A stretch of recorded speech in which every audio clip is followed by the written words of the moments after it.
Design operations, or DesignOps for short, is something that a lot of organizations are talking about right now. That's a big deal. It means that people are acknowledging and embracing the value of UX and design so much that we've reached a place where conversations about how to scale it have become mainstream. What a time to be alive! But before we start cheering, let's level set on what exactly DesignOps means for us as UX professionals. Here's a basic definition to start. DesignOps is the orchestration and optimization of people, processes, and craft in order to amplify design's value and impact at scale. But what does that really mean? To begin dissecting DesignOps, I find it makes sense to break it down into 3 categories. 1, how we work together. 2, how we get our work done. And 3, how our work creates impact.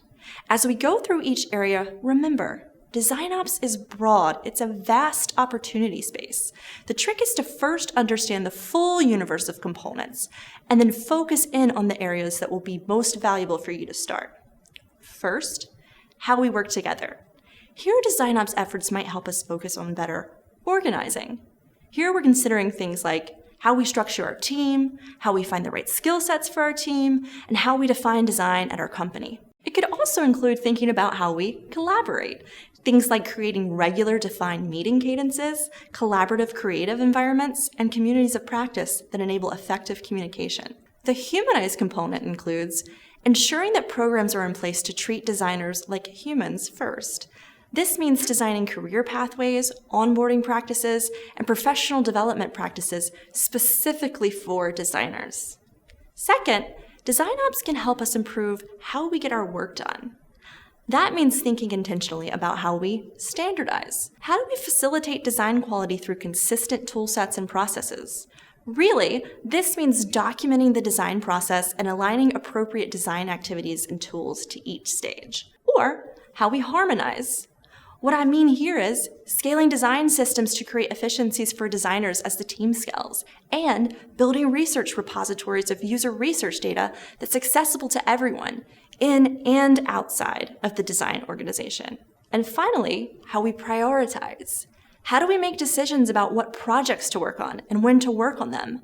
Prioritizing could include exposing bottlenecks in the design workflow, understanding design team capacity, and using objective methods to prioritize projects. The final area of DesignOps is how our work creates impact. Here, we might be thinking about how we measure. This means making design accountable by defining and measuring design quality, creating definitions of good and done, and tracking metrics to ensure design quality is reaching the bar we've set. The socialize aspect considers the question, how do we educate others on the role and value of design? This means crafting a consistent message of design value and proactively sharing that message with the design partners. And finally, enable.